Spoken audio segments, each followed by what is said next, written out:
Gerbang pertama adalah keheningan, tapi bukan sekedar diam dari kata-kata, melainkan diam dari segala bentuk kesombongan yang tersembunyi. Banyak manusia berbicara tentang kebaikan, tapi diam-diam ingin dikenang karena kebaikannya. Banyak yang bersujud, namun dalam sujudnya tersimpan harapan agar dilihat manusia. Di gerbang ini, semua akan dibuka. Kalian akan mendengar suara hati kalian sendiri tanpa bisa menyembunyikannya. Dan yang kedua, gerbang penanggalan nama. Adalah penanggalan nama, bukan hanya nama dunia, tapi segala identitas yang kalian banggakan. Jabatan, gelar, bahkan rasa bahwa kalian adalah orang baik. Semua itu harus dilepas.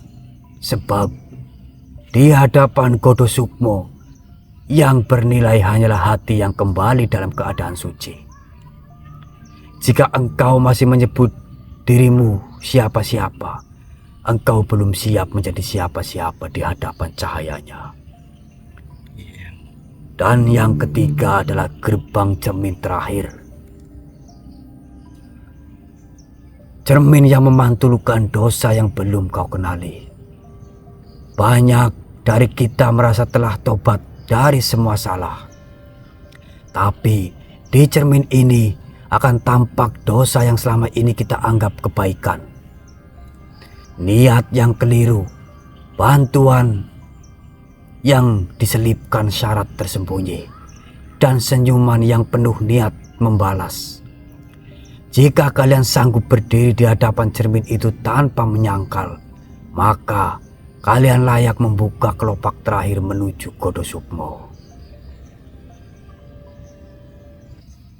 Wahai jiwa-jiwa yang bersungguh, ketahuilah bahwa Godo Sukmo bukan pusaka yang bisa kalian genggam, tapi pusaka yang akan menggenggam kalian. Ia bukan senjata, bukan mahkota, bukan perisai. Ia adalah perjanjian kuno antara cahaya dan jiwa, bahwa selama manusia belum kehilangan harapan, maka Tuhan akan tetap menanam cahayanya di antara mereka. Pusaka itu hanya muncul di hadapan jiwa yang telah mati atas egonya, namun hidup sepenuhnya untuk kebaikan yang tidak perlu disaksikan.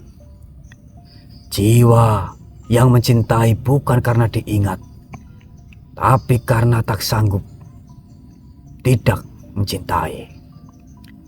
Dan hanya ketika semua itu terlampaui, kalian akan melihat sosok tanpa nama, sang penjaga taman terdalam, yang akan menanyai kalian, apakah engkau masih merasa memiliki apapun selain sang pemilik itu sendiri?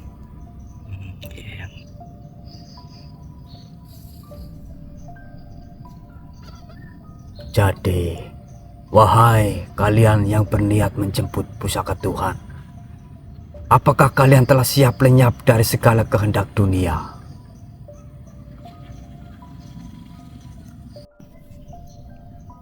Sebab jalan menuju Godo Sukmo bukan jalan kemenangan.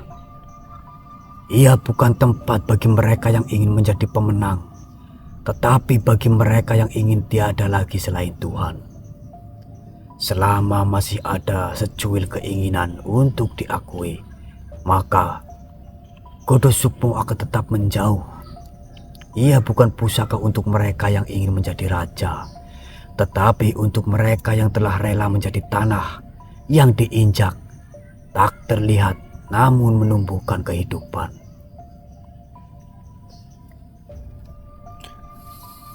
Wahai Syekh, apakah yang dimaksud menjadi tanah? Tanah tidak memamerkan air yang ia simpan, tidak pula membanggakan pohon yang tumbuh darinya. Tapi ia terus menerima luka, dicangkul, diinjak, dibakar, namun ia tetap memberi. Demikianlah jiwa yang telah menempuh 3 gerbang suci. Ia tidak lagi menuntut surga, sebab menjadi jalan menuju surga orang lain pun ia rela.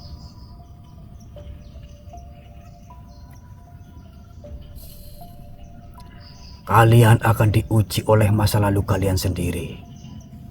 Ia akan datang sebagai penyesalan. Ia akan menyamar sebagai ketidaklayakan.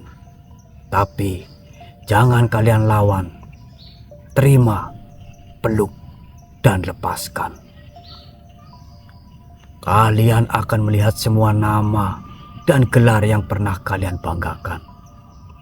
Anak baik, pejuang, sufi, guru, pemimpin, dan kalian akan ditanya, jika semua itu diambil darimu, apakah kau masih merasa berharga? Yang insya Allah. Jika kalian menjawab dengan diam, maka kalian telah benar.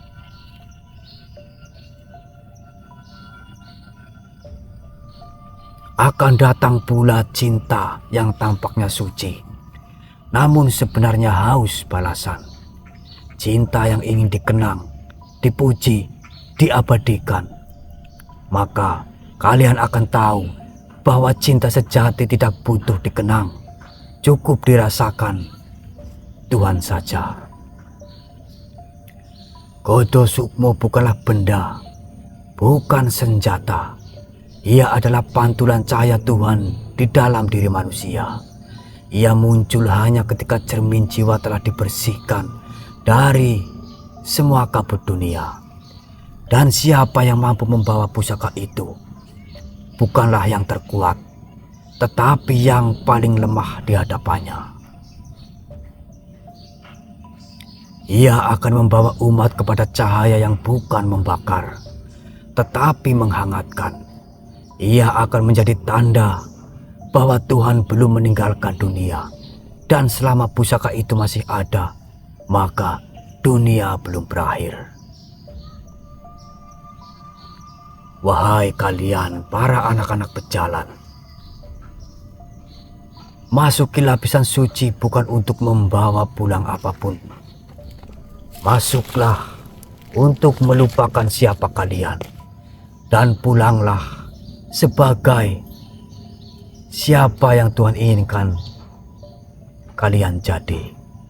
Karena dalam sunyi yang paling dalam, disitulah Tuhan sedang bicara tanpa suara. Baiklah, anak muda. Iya. Bersihkanlah hati kalian. Kosongkanlah apa yang kalian pikirkan di dunia ini. Karena semua itu adalah fana. Iya. Kalian cukup melangkah dengan hati bersih kalian. Iya. Dan mengenai teman kalian. Mungkin saja teman kalian sudah menuju ke lapisan suci tanpa kalian sadari.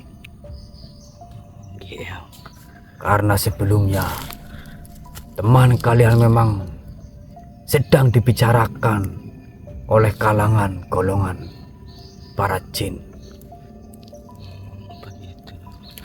Nama teman kalian sedang harum dan agung di sana, anak muda.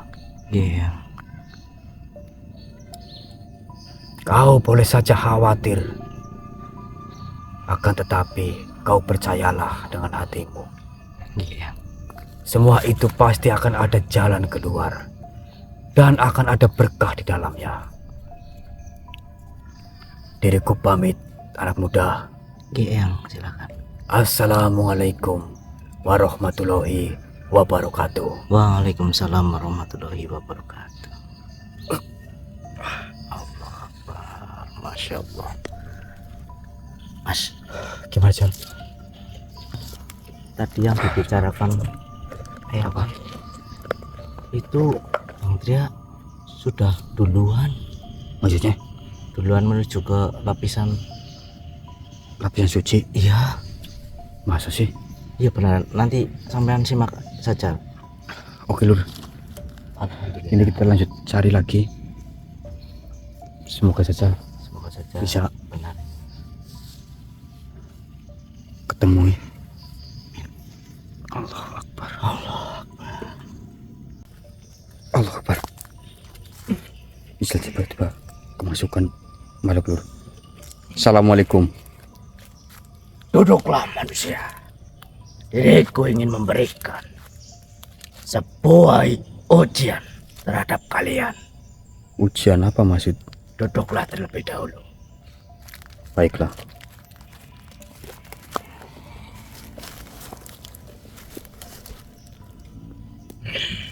Mohon maaf sebelumnya. Siapa jenengan dan kenapa tiba-tiba jenengan masuk ke dalam raga teman saya? Baiklah. Akan kuperkenalkan diriku. Diriku bernama Hak Samar. Hak Samar. Benar manusia. Kalian datang membawa cahaya. Tapi adakah kalian tahu panas yang sebenarnya menyala di hati manusia? Apakah kalian yakin api dalam dirimu sudah padam? Aku akan menguji, bukan dengan marah, tapi dengan rasa yang kau sembunyikan.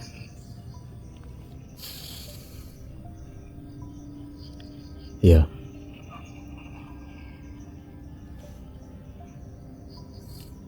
Amarah yang dipendam, luka yang tak terobati, dengki yang dibungkus dalam doa, harapan yang tak ikhlas, namun tetap diklaim sebagai pejuang suci.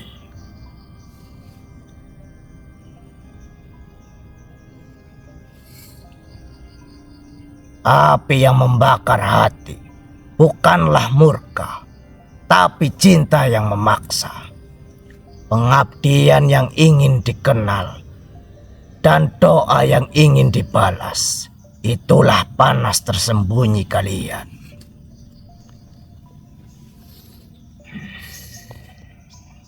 Ya. Panas itu pernah membakar hati kita. Bahkan saat saya merasa berjuang tapi tak dihargai. Saat saya mencintai tapi ditinggalkan. Saat saya menolong tapi dilupakan. Namun saya belajar bahwa api itu tak harus padam, cukup diubah menjadi cahaya. Karena bahkan api bila diarahkan dengan benar bisa menjadi pelita jalan. Jika manusia mampu menjadikan api di hatinya menjadi cahaya, maka dia telah melampaui banyak bangsa gaib yang hanya tahu membakar. Ya, benar sekali, Hak Samar. Jika hatimu telah mengendalikan panas, kini ujianmu adalah mata dan pikiranmu manusia. Apakah yang kau lihat benar-benar nyata, atau hanya bayangan dari hasadmu sendiri?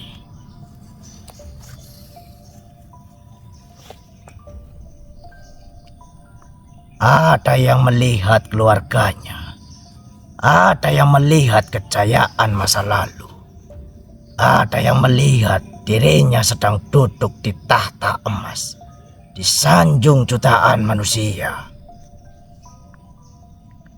Ada pula yang melihat dirinya wafat dalam kesendirian, dilupakan.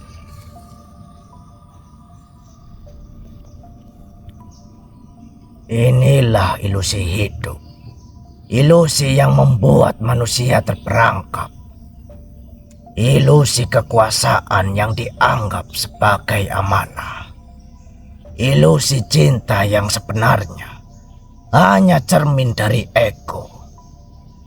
Ilusi pencapaian yang hanyalah pelarian dari kekosongan.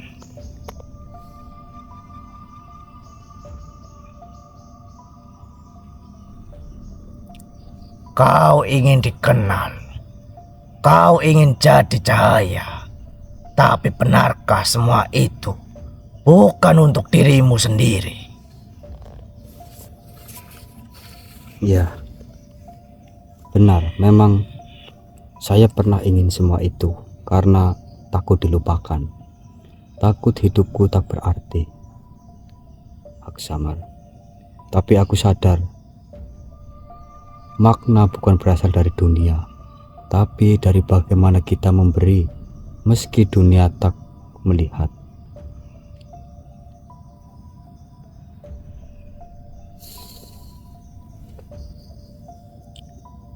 Kau telah melihat ilusi hidup dan memilih untuk tidak tinggal di dalamnya.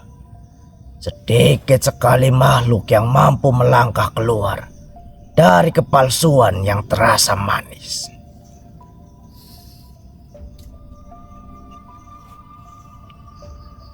Ketahuilah manusia, taman gaib bukanlah tempat yang bisa disentuh oleh tubuh yang dipenuhi ambisi atau mata yang masih menyukai ilusi. Lapisan suci berikutnya akan menanggalkan bukan hanya tubuhmu, tapi akumu yang palsu. Dan ingat manusia, wahai kalian pembawa cahaya, bahkan cahaya pun bisa menipu jika bersinar dari cermin yang kotor. Ya.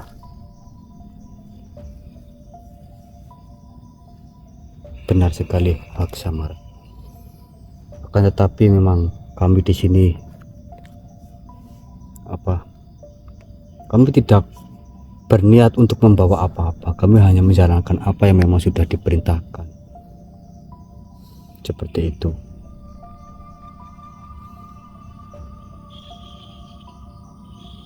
Jadi terima kasih banyak atas kehadiran jenengan, wahai Aksamar. Yang jelas kami bukan utusan langit, bukan pula makhluk suci. Kami hanyalah jiwa-jiwa yang tergerak, yang tak lagi ingin hidup dalam bayang-bayang kepalsuan. Kami telah melihat ilusi yang manis, harta, cinta, nama, kuasa, semuanya begitu indah.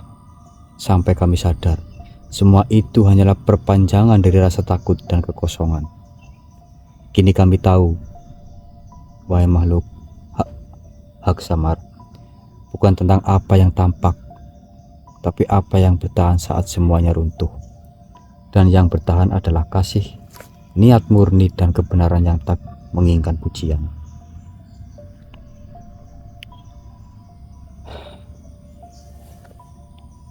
Wahai Aksamar, izinkanlah kami untuk melanjutkan perjalanan kami.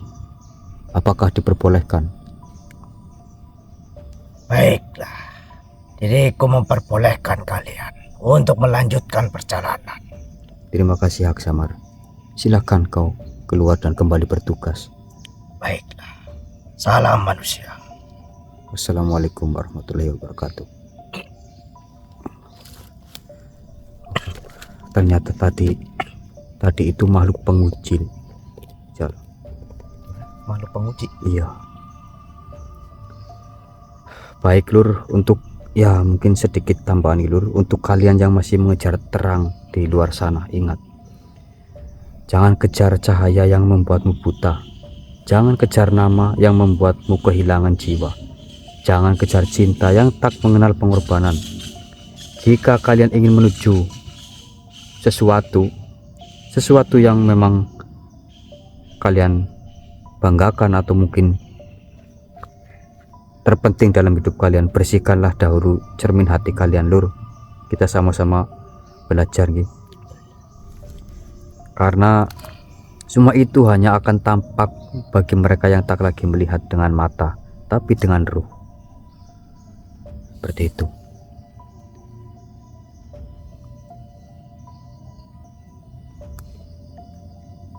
Allahu Akbar. Yang terpenting, jangan sangka dunia ini nyata, Lur. Ketika yang kalian kejar hanya bayangan dari ego kalian sendiri. Seperti itu. Karena hidup adalah ujian, ya Jal. Ya, betul sekali, Mas. Ujian yang menyamar menjadi cinta, menjadi ambisi, menjadi kesibukan yang perlahan mencuri jiwa kalian. Banyak manusia berpikir mereka sedang hidup, padahal mereka hanya tenggelam dalam mimpi yang belum tentu mereka sadari. Sama halnya yang sedang kami amanahkan mengenai tentang pusaka Godo Sukmo. Ia adalah pantulan nurani tertinggi, cermin agung yang hanya bisa disentuh oleh mereka yang telah membersihkan batinnya dari bisikan dunia. Nah, itu Lur. Bukan kekuatan yang membawa manusia pada pusaka, tapi kerendahan hati kita, Lur. Bukan darah raja yang mampu membukanya, tapi air mata pertobatan yang diam-diam jatuh di dalam sepi. Kurang lebihnya seperti itu, Lur. Jangan menunggu kiamat untuk mencari cahaya, Lur. Karena kiamat yang sesungguhnya adalah ketika hati kalian tak lagi mampu membedakan kebenaran dari kebohongan. Ketika jiwa kalian terbiasa hidup di dalam gelap dan mengira itu adalah terang. Oke, Lur, mungkin berhubung ini kayaknya mau gelap, jadi mungkin kita istirahat sambil berjalan, gak apa-apa ya, Jal. Sambil kita bertemu dengan Bang Tria. Mungkin ini kamera kita matikan terlebih dahulu. Oke. Nanti kalau ada pergerakan kita nyalakan lagi.